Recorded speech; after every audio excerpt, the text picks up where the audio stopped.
जहां तक शुभमन गिल की बात है, उन्होंने पिछली 10 पारियों में एक भी बार ऐसा मौका नहीं आया जब 50 रन बनाए हो और ये स्कोर या तो 0 रहता है या फिर 10 रहता है। अभी हाल ही में अगर देखा जाए, इंग्लैंड के खिलाफ पहली पारी में उन्होंने 23 रन बनाए और टॉम हार्टी जो डेब्यू कर रहे थे, जिनकी बॉलों पर यशस्वी जायसवाल बाहर निकलकर लंबे लंबे छक्के लगा रहे थे, उनके खिलाफ जो है वो आउट हो जाते हैं शुभमन गिल। अब इसको लेकर तरह तरह की बातें एक बार फिर से बनती हुई नजर आ रही है। साउथ अफ्रीका की अगर बात करी जाए तो वहां पर भी शुभमन गिल नजर आए थे और यहाँ पर भी उनका परफॉर्मेंस जो है वो काफी ज्यादा खराब रहा था। और तब भी जो है लेजेंड्स, चाहे सुनील गावस्कर हो, चाहे राहुल द्रविड़ हो, चाहे रोहित शर्मा हो, सबने उन्हें बैक करा था और कहा था कि ये टैलेंटेड खिलाड़ी है और अब नहीं तो आने वाली कुछ सीरीज में परफॉर्म करता हुआ जरूर नजर आएगा। लेकिन अब सिचुएशन काफी ज्यादा बदलती हुई नजर आ रही है। आपको मैं बता दूं, केविन पीटरसन जो इंग्लैंड के बल्लेबाज हैं, उन्होंने कहा कि स्ट्राइक रोटेट जो है वो नहीं कर पा रहे शुभमन गिल और यही वजह है कि रन जो है उनके बल्ले से नहीं निकलते हैं। इसके साथ साथ केविन पीटरसन ने यह भी कहा है कि देखिए, अगर साउथ अफ्रीका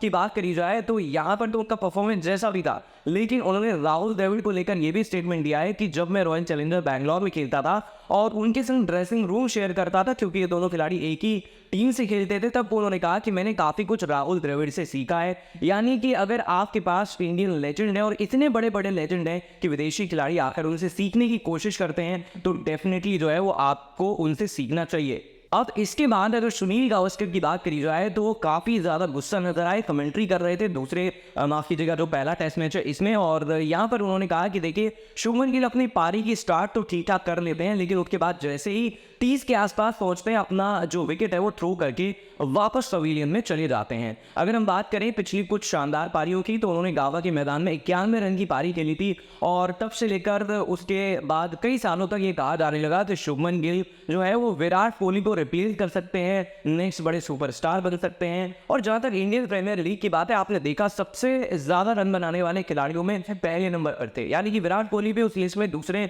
और तीसरे नंबर पर नजर आ रहे थे। लेकिन जैसे ही साल 2023 का वर्ल्ड कप आता है, उन्हें डेंगू होता है, उसके बाद से लगातार जो है वो शुभमन गिल की फॉर्म खराब होती हुई नजर आती है। और तब से लेकर चाहे वो T20 का फॉर्मेट हो, चाहे वनडे का फॉर्मेट हो और चाहे टेस्ट का फॉर्मेट हो, हर जगह पर शुभमन गिल जो है वो कहीं ना कहीं आउट ऑफ फॉर्म नजर आते हैं। यशस्वी जायसवाल उनको फिलहाल रिप्लेस कर चुके हैं, तो कई बड़े यहाँ पर सवाल खड़े होते हैं कि अब आने वाले वक्त में किस तरह से चीजें जो है वो शुभमन गिल के लिए नजर आने वाली है, क्योंकि टीम इंडिया में जो है वो 11 ही खिलाड़ी खेल सकते हैं और ओपनिंग की जहां तक बात है तो अब एक नहीं बल्कि कई जो है वो खिलाड़ी आपको नजर आते हैं। हालांकि ये बात हो रही है, ईशान किशन जो इस रेस में थे, फिलहाल उन्होंने खुद को पीछे कर लिया, लेकिन उसके अलावा यशस्वी जायसवाल बहुत बड़ा नाम है। और जायसवाल की जहां तक बात है तो उनके चाइल्डहुड कोच ने ये तक कह दिया था और उन्होंने पहले कहा था कि सहवाग की झलक जो है वो स्कूल में दिखती है, वो एकदम फेयरनेस है। अंडर 19 वर्ल्ड कप खेल कर आए हैं और डोमेस्टिक जो है वो उन्होंने बहुत ही ज्यादा मन लगाकर खेला है। तो अब बड़ा सवाल जो है वो यहाँ पर यही खड़ा हो रहा है कि